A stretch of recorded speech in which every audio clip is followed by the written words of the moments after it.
शब्द से लेते हैं ये ज्ञान, वास्तव में उसके अंदर न शब्द है न अशब्द है। वो कैसा है? शिलावत है, ऐसा बता रहे थे हमें। और उसकी अनुभूति जिसको हो जाती है वही इस संसार से छूट पाता है।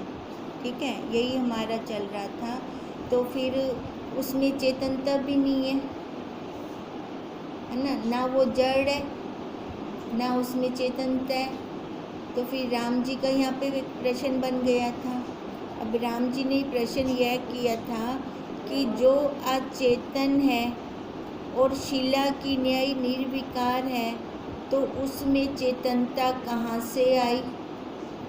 हम कहते हैं ना हम चेतन हैं, हम काम कर रहे हैं, हम जड़ नहीं हैं। तो फिर आप कहते हो ये है उसके सहारे से, पर उसमें तो आप कहते हो चेतनता नहीं है। फिर उधर से कहते हो अगर जो अचेतन है और शिला की न्याय निर्विकार है, तो उसमें चेतनता कहाँ से आई? जिससे जीवित धर्म हुई, तभी हम जीवित हैं ना। कहते हैं उसमें तो है नहीं, चेतनता तो उसमें है नहीं, पर फिर ये जीवित धर्म कैसे हो गया? वह तो अचेतनता थी। वशिष्ठ, क्वेश्चन समझ में आ गया ना? उस दिन भी किया था हमने। वशिष्ठ जी बोले, हे राम, वह तो न चैतन्य है और न जड़ है, शिला रूप है और पत्थर से भी उज्जवल है। यह चेतनता जो तुम कहते हो, सो चेतनता स्वभाव से दृष्टिगत होती है। हम बैठे हैं, हम कहते हैं जिंदे हैं,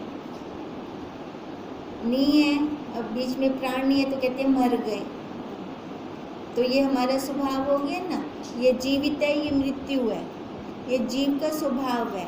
अब वशिष्ठ जी कह रही ये स्वभाव से लग रहा है तुमको, ये जिंदा है, ये मर गया, नहीं तो है नहीं है ऐसा।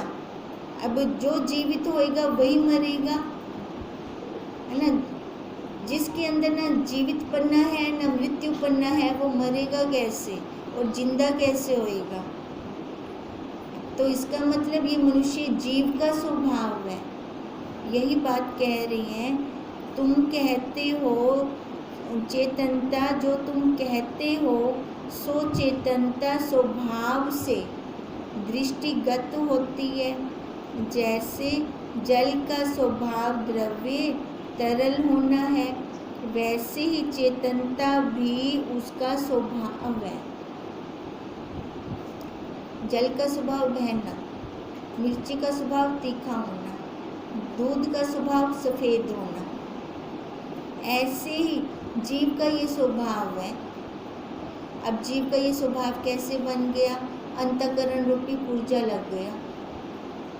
अब ये इस अंतःकरण से इस जानने लग गया, मन बुद्धि चित्त अहंकार आ गया इसके अंदर, इसे इसने मैं मेरा बना दिया। इसके अकॉर्डिंग होते तो इसको बहुत अच्छा लगता है, इसके प्रतिकूल होते तो इसको अच्छा नहीं लगता। ये स्वभाव देखो शुरू से है कि बाद में आया? शुरू से है ना ये वाला स्वभाव। 1-2 साल के बच्चे से हम चेक कर सकते हैं, जिसने अभी दुनियादारी नहीं देखी।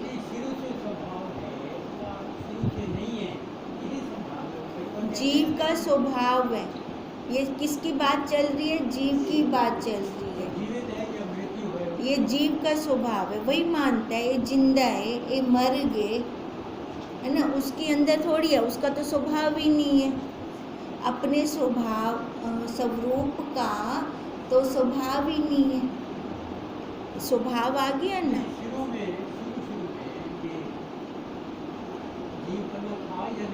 शुरू में तो जीव पन्ना, मतलब आज जैसे जीव पैदा हुआ तो पन्ना तो उसके साथ लग गया, पन्ना तो उसके साथ लग गया ना। उसके पीछे, ब्रह्म के पीछे कोई पन्ना नहीं है। जीव पन्ना, ब्रह्म पन्ना नहीं कहते हम कभी भी, ठीक है। जीव के पीछे पन्ना लग गया, उसी के ग्रंथ बनते हैं, जीव के ग्रंथ बनते हैं। तो जीव का ये स्वभाव कह रहे, वही हम जल्दी से देख पाते हैं। उसने मेरे साथ ऐसा किया, ये दृष्टिगत हो गया ना हमें, है ना। अब अंदर वाला ब्रह्म तो नहीं दिखता हमें, उसके अंदर क्या भाव चल रही है ना। किसी संत को देखें तो वो ब्रह्मपन्ना तो आएगा नहीं। जो जीव का स्वभाव है वो जैसा है, अब देखो ये भी बड़ी मतलब बात है हैरानी वाली, उसका जैसा स्वभाव होगा सामने वाले को वैसा जानेगा, है ना। उसका स्वभाव खुद का जैसा होगा, उसके ऊपर एक्स उसका सामने वाले का वैसा ही पड़ेगा। स्वभाव जीव का ही होता है, ये जीव का ही तो है। अब वही तो मरेगा, वही जन्म लेगा, वो ना मरता है ना जन्म लेता है। ये जो चेतनता स्वभाव से दृष्टिगत होती है, अब ये उदाहरण दे दिया, जैसे स्वभाव जल का बता दिया, मिर्ची का बता दिया। जैसे जल में तरंग स्वाभाविक दिखते हैं, वैसे ही इससे चेतनता स्वाभाविक भासित होती है। अब जो ये स्वाभाविक आ रही है हमारे अंदर, स्वाभाविक क्यों आ रही है ये जीव वाली चेतनता? क्योंकि जन्मों जन्मों के संस्कार हैं हमारे अंदर, तभी ये हमारे अंदर स्वाभाविक आ जाता है। पर इस स्वभाव को हटाने के लिए जो वास्तव में हमारा स्वभाव है, उसको लाने के लिए पुरुषार्थ करना पड़ता है। कहते हैं है तो वो स्वभाव, पर ये स्वभाव जैसे तरंग, तरंग कहाँ है? जल, जल से भिन्न तो नहीं है। ऐसे ये जो स्वभाव है ना जीव का, है स्वभाव पर उससे भिन्न नहीं है, ये है वही रूपी है। वह सदा अपने आप में स्थित है और किसी से जानी नहीं जाती। हम अपने मन की स्थिति स्वयं जान सकते हैं कि हमारा मन क्या विचलित है, विक्षेपता में है या स्थिर है। तभी कहा कि ये किसी और से जानी नहीं जाती। अब तक किसी ने नहीं जाना, जाना भी नहीं है किसी ने, है ना। मैं किसी दूसरे को जान लूँ ना, मैं अपने आप को जितना जान सकती हूँ उतना दूसरे को नहीं जान सकती। तभी हम बार बार कहते हैं ये अपने आप से ईमानदारी वाला क्लास है। अपने आप से ईमानदारी करें। हम अपने आप से ईमानदारी नहीं करते। चार के सामने हम बहुत अच्छे बन जाते हैं, क्या वास्तव में हमें कुछ लगता नहीं है? देखें ना हम, ये जब प्रतिकूल अवस्था आती है तो भी तू सम रहती है, कुछ तेरे को लगता है, विक्षेपता नहीं आती। अगर नहीं आती तो फिर सही जा रहे हैं। राम ने पूछा, हे भगवान, किसी ने उसको देखा भी है अथवा नहीं देखा? और किसी से वह टूटी है कि नहीं? भी कोई वस्तु, उन्होंने बोला ना शिलावत है, तो अब राम जी का ये प्रश्न बन गया। शिला तो दिखाई देती है, अब वो भी किसी को दिखी या किसी ने टूटी भी? टूटी शिला वो कि नहीं टूटी? वशिष्ठ जी बोले, हे राम, मैंने उस शिला को देखा है और तुम भी उस शिला को देखने का अभ्यास करोगे तो दिखेगा। तभी तो ज्ञानी लोग, संत लोग कहते हैं कि अनुभव कर दिखा तो सकते नहीं। जल के अंदर मिश्री घोल दी, वो मिठास दिखा सकते हैं? वैसे जल ही दिखेगा ना। अब ऐसी उसकी मिश्री घुल गई अंदर, अब उसकी तो अनुभूति ले। जल को पीते हैं तब पता चलता है मीठा है। अब ऐसी जब वो घुल जाता है, एक में एक हो जाता है, तब उसका वही रूप निकल कर आ जाता है। रंग रूप तो वही राशि है ना, रंग रूप वही का वही रहेगा, पर कहते हैं सौम्यता, वो सौम्यता आ जाती है। और एक संसारी को देखो जो संसार में पूरा रचा पचा है, उसको सौम्यता नहीं दिखाई देगी उसके फेस पे। और जो एक ब्रह्म ज्ञान नहीं है ना, ज्ञान के अंदर है, विचार करता है, विवेक करता है, उसके मुख पे सौम्यता आएगी। ये इतना फर्क तो हम भी पहचान जाते हैं। अब वही वशिष्ठ जी कह रही हैं राम जी को कि तू पहले अभ्यास कर, अभ्यास करेगा, उसको देखने का तो दिखेगा तेरे को, नहीं तो नहीं दिखेगा। वह परम शुद्ध है, उसको मैल कभी नहीं अलगता, उसमें ना कोई चिन्ह है ना पोल है। अब उन्होंने बोला टूटी, वो कभी टूटी? वो तो क्या कैसे टूटेगी? गैस को हम कैसे तोड़े जो दिखाई ही नहीं देती? वह आदि मध्य अंत से रहित है, ना उसे कोई तोड़ सकता है और ना वह तोड़ने योग्य है। कुछ वस्तु हो तो उसको तोड़ा जाए, उससे कोई अन्य हो तो उसको तोड़े। पृथ्वी, पर्वत, वृक्ष, अप, तेज, वायु, आकाश, देवता, दानव, सूर्य और चंद्रमा आदि ये जितने पदार्थ हैं वे सब उसी की रेखा हैं। आते ना उसके अंदर अनंत रेखाएं हैं।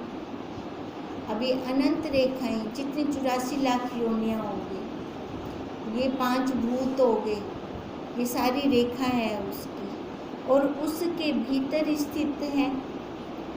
तरंग जल से है, ठीक है, जल तरंग से नहीं है। गहने सोने से ही है, सोना गहनों से नहीं है। पहले वो आएगा, सोना आएगा, पहले जल आएगा, फिर जाके तरंग आएगी, फिर जाके आकार आएगा। ऐसे पहले वो ब्रह्म आएगा, फिर जाके ये रेखाएं आएंगी। वह शिला महासूक्ष्म निराकार आकाश रूप है। राम जी ने पूछा, हे भगवान, जो वह आदि मध्य और अंत से रहित है तो तुमने कैसे देखी? प्रश्न तो बनता है ना, ना आदि में है, ना अंत में है, ना मध्य में है, तो देखा कैसे तुमने? वशिष्ठ जी ने बोला ना, मैंने तो देखा है उसको।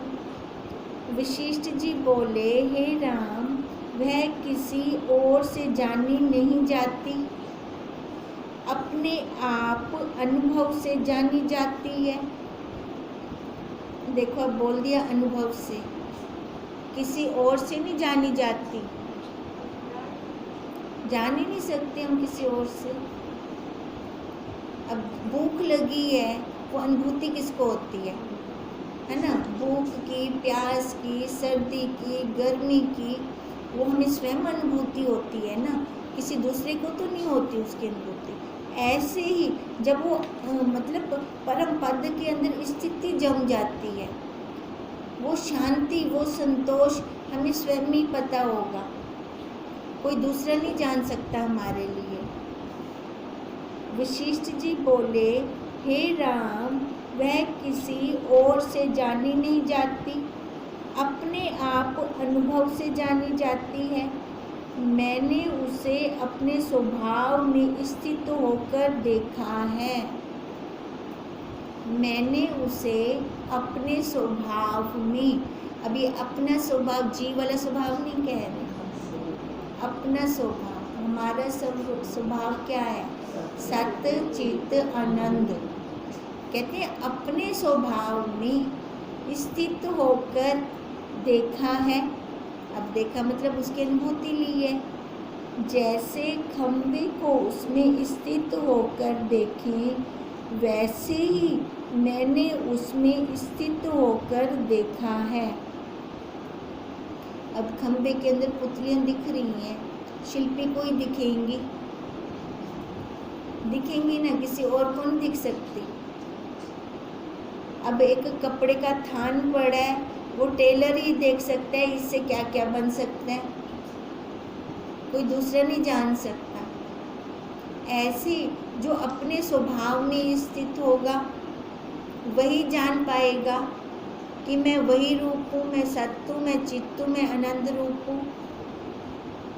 हम भी उस शिला की रेखा हैं, इससे मैंने उसमें स्थित होकर देखा है।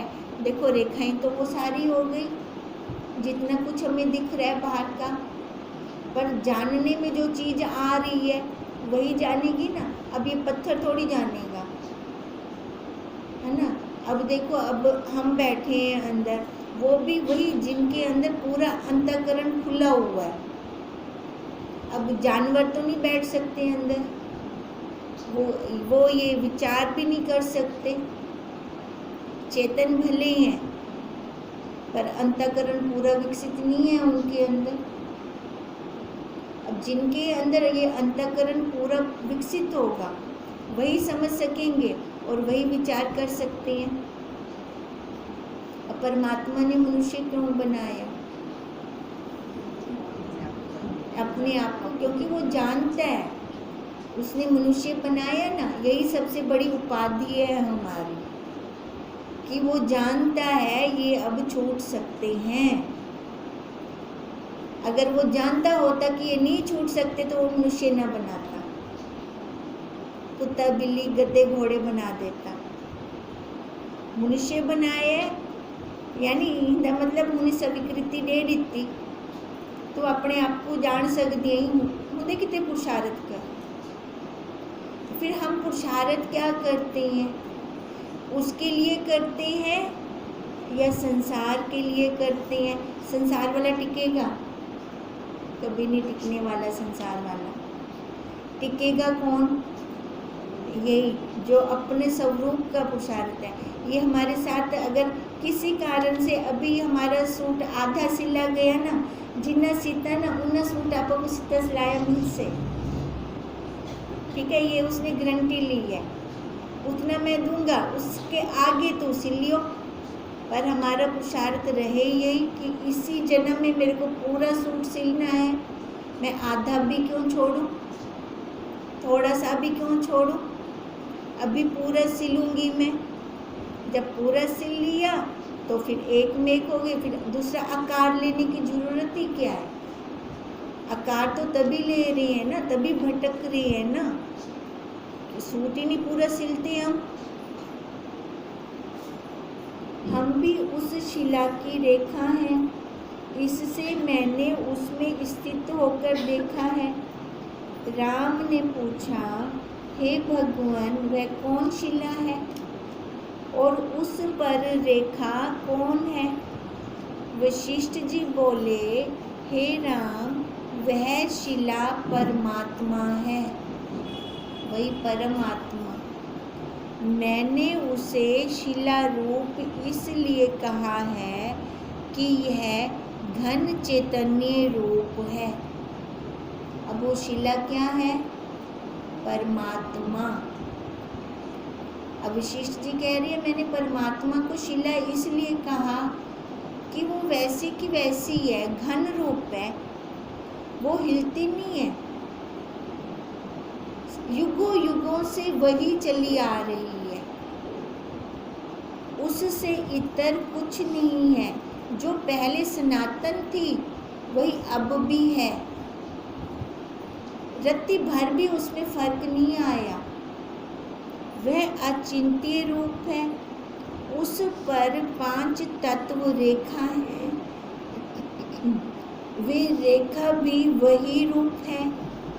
एक रेखा बड़ी है जिसमें और रेखा रहती हैं,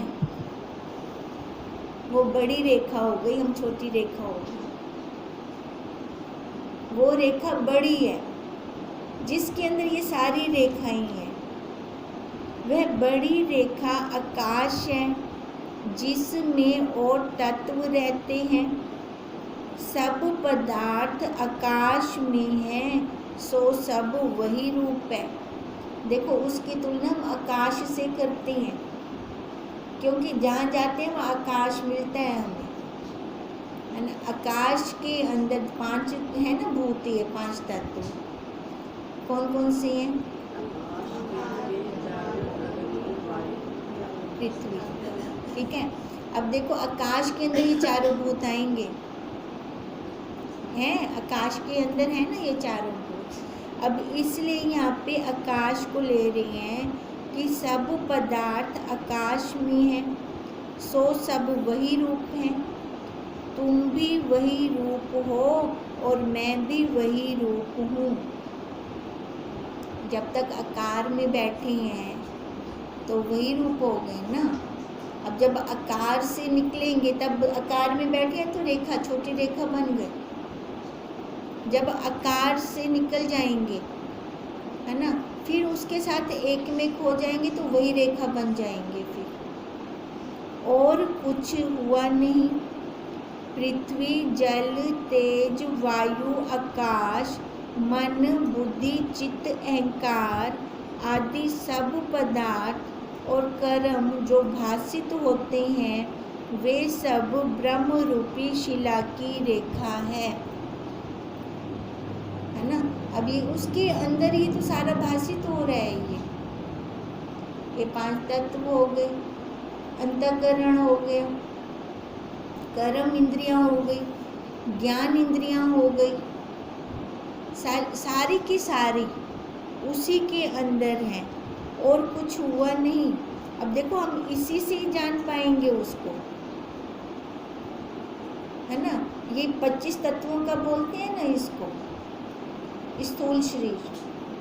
अब इस स्थूल शरीर से ही हम उसको जान सकते हैं, तभी इसको रेखा कह दिया। सब काल में ब्रह्म सत्ता ही स्थित है तो वही ओतप्रोत ब्रह्म सत्ता, अंदर भी वही, बाहर भी वही। परमात्मा मीठा है गुड़ समान, अंदर बाहर एक समान, है ना। जैसे गुड़ शक्कर एक में खो जाती है, शक्कर का खिलौना, उसको जहाँ से मर्जी काटो, जहाँ से मर्जी खाओ, कैसा निकलेगा? मीठा ही निकलेगा ना, जहाँ से मर्जी लेंगे। अब ऐसे ये परमात्मा जहाँ से मर्जी देखें, अंदर बाहर वही एक समान है। नाना प्रकार के व्यवहार भी देखे जाते हैं। देखो है तो वो एक समान, अंदर भी बाहर भी, पर व्यवहार तो है ना, आकार के साथ व्यवहार जुड़ गया, तभी नाना प्रकार के व्यवहार भी देखे जाते हैं, परंतु वही रूप है। अब जिनकी दृढ़ता अपने स्वरूप में है, वो व्यवहार कर रहे हैं, वो अपने भाव में रहकर व्यवहार कर रहे हैं, है ना। व्यवहार तो करने हैं ना आकार के साथ, पर सामने वाला क्या देखता है? अब जिसको इतना विवेक नहीं चलता, जिसका विचार नहीं चलता, उसको क्या लगेगा? है तो मेरे जैसा, कर तो वैसे का वैसा व्यवहार रहा है, पर वो खुद स्वयं जानता है ना। उसको अनुभूति स्वयं की है कि कहाँ पर उसका, कहाँ रुककर व्यवहार। देखो जैसे राजा जनक का व्यवहार था, दोषों को सजा भी देते थे, सज्जनों को पुरस्कार भी देते थे, पर उनके मन में न दोषी के प्रति द्वेष था, न सज्जनों के प्रति राग था। अब सामने वाला देखने वाला तो यही कहेगा, उनको सज्जा देने पे उनके प्रति द्वेष हो सी न दे मन विच। पर राजा जनक कहाँ पर खड़े होकर, कहाँ स्थित होकर व्यवहार करते थे। अब ऐसी जो ब्रह्म ज्ञानी संत होते हैं वो ऐसा व्यवहार करते हैं, किसी के प्रति उनके मन के अंदर वो गांठ नहीं होती, वो रेखा नहीं होती राग द्वेष की। सब काल में ब्रह्म सत्ता ही स्थित है। नाना प्रकार के व्यवहार भी देखे जाते हैं, परंतु वही रूप है और कुछ है नहीं। वैसे ही यह जानो, घट पट पहाड़ कंदरा स्थावर जंगम जगत सब आत्म रूप है। ब्रह्म ज्ञानी की दृष्टि में सब वही है, उसकी जहाँ दृष्टि जाएगी उससे भिन्न होगा नहीं दूसरा। आत्मा ही फूटने से ऐसे दिखता है जैसे जल की लहरें होकर दिखता है, वैसे ही ब्रह्म सत्ता ही जगत रूप होकर दिखती है। कहते परमात्मा वो ब्रह्म सत्ता ही ऐसे दिख रहा है, लहरों के रूप में, रेखाओं के रूप में। अब वो लहर जल से है ना, जल है तभी है ना लहर, नहीं तो लहर का क्या वजूद, नहीं ना। तो अब कह रहे ऐसे समझ, अगर तेरे को वैसे समझ में नहीं आता तो ये रेखाएं जो तू कह रहा है ना, वो शिला क्या है जो कह रहा है, कहते अंदर बार वो परमात्मा है, परमात्मा के अलावा वो कुछ दूसरा है नहीं। बुद्धि में दृढ़ता लेकर आइए जब ये, और साथ में ये भी कह रहे हैं ये स्वयं स्वतः हम जान सकते हैं, हमारे बदले में कोई दूसरा नहीं जान सकता। तो इसके लिए मेरे को वहाँ तक जानने के लिए मेरा अपना पुरुषार्थ चाहिए। अपना पुरुषार्थ अब फिजिकली नहीं करना मेरे को, कुछ भी क्या करना है मेरे को, अपने आप को देखना है। अब अपने आप को कैसे देखूंगी, पहले तो देखें कि मैल जमी पड़ी है क्या, है ना। मेरे को क्या चीज़ को देखना है तो हम उत्ते अगर मैल है तो पहले तो मैल हटे सन ना। अगर मैल जमी पड़ी है तब लगता पहले कर्म के द्वारा हूँ मैल को हटे सा, बाहर वाली मैल भी तो कर्म के द्वारा ही हटती है ना। साफ सफाई कर्म द्वारा करती है ना। और अगर हिंदे उत्ते भी मैल जमी पिए मेरे को नहीं दिखता हो तो कर्म के द्वारा पहले वह मैल हटे सा। तो हिंदे कर्म क्या है, निष्काम कर्म। और गुरुदेव ने हमें बस एक दिया, चप्पू चलाओ अपनी माला, जाप जाप करो, अपना जाप बढ़ाओ। अब जितना जितना जाप बढ़ता जाएगा पता नहीं चलेगा, वो मैल अपने आप ही कम होती जाएगी। बस हमें कहीं बाहर नहीं भटकाया, इधर जाके तू कर्म कर रहा, इधर जाके तू कर्म कर रहा, नहीं। तो खाली अपने भाव में बैठकर जाप बढ़ा दे, अनुष्ठान कर ले, वो तेरे अपने आप मैल कम होती जाएगी। पता नहीं चलता, दरवाजे वाला खुल दे बंदे ना अपने आप ही।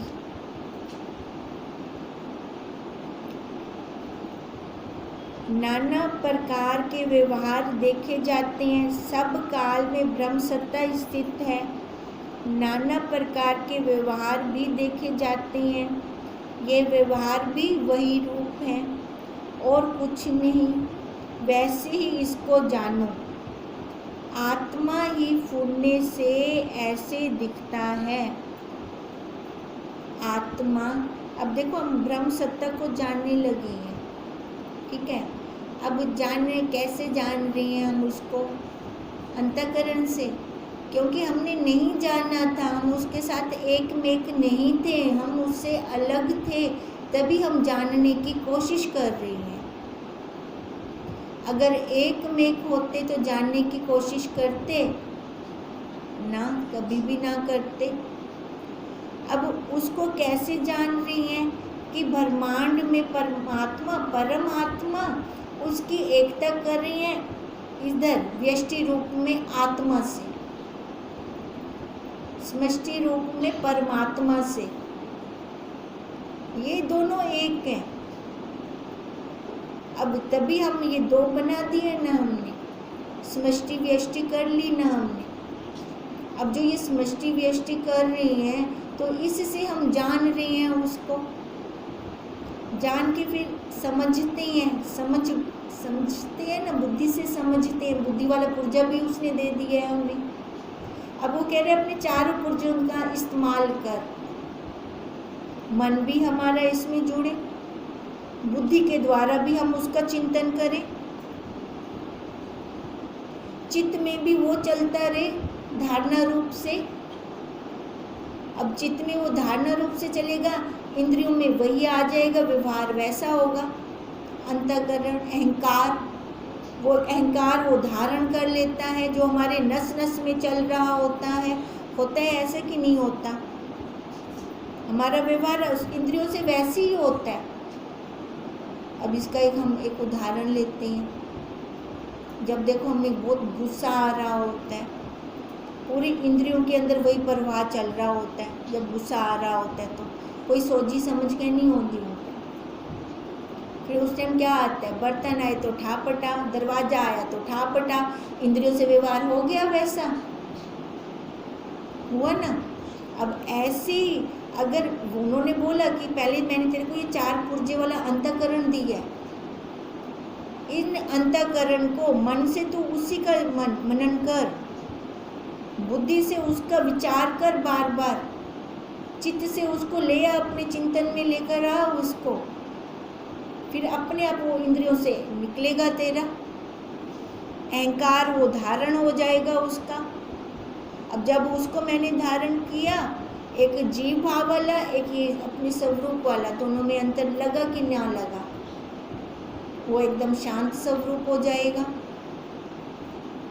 और देखो अब शुरू से तो शांत स्वरूप नहीं थे, फिर बाद में कैसे हुए? विचार करने से, संतों का संग करने से, सत्य शास्त्र का पठन करने से, तब ये आया ना, ये अंदर बदलाव आया। तो ये बदलाव हम अपना स्वयं जानते हैं कि हमारा कोई और जानता है? हम अपना बदलाव स्वयं जानते हैं, तभी वो कहते हैं वो स्वतः जाना जाता है, अपने आप से जाना जाता है। तो फिर हम अपने आप से जाने तो देखें अब क्या चल रहा है फिर हमारे अंदर। वो बदलाव आया, बदलाव वाली भावना गई, बदला नहीं लेना किसी से, बदल जाना है। बदल गए कि नहीं बदल गए? अगर बदल गए तो कण कण नहीं है, वो ब्रह्म स्वरूप है, जहाँ देखो फिर वही दिखता है। नाना प्रकार के व्यवहार भी देखे जाते हैं, परंतु वही रूप है। आत्मा ही फूलने से ऐसे दिखता है, अब दिखने लग गया अंदर अपना, जैसे जल की लहरें होकर दिखता है तो जल दिख कैसे रहा है? लहर रूप में। अब ऐसे है तो वो परमात्मा दिख कैसे रहा है? आकार रूप में। आकार, ये आकार दिख रहे ना, विश्व रूप परमात्मा।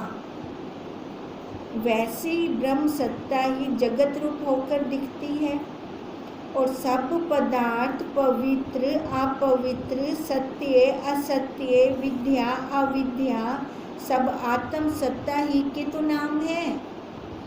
अब जैसे कहते हैं चोर भी तो उसके अंदर है, चोर को भी तो वो आश्रय दे रहा है, अगर साधु को आश्रय दे रहा है तो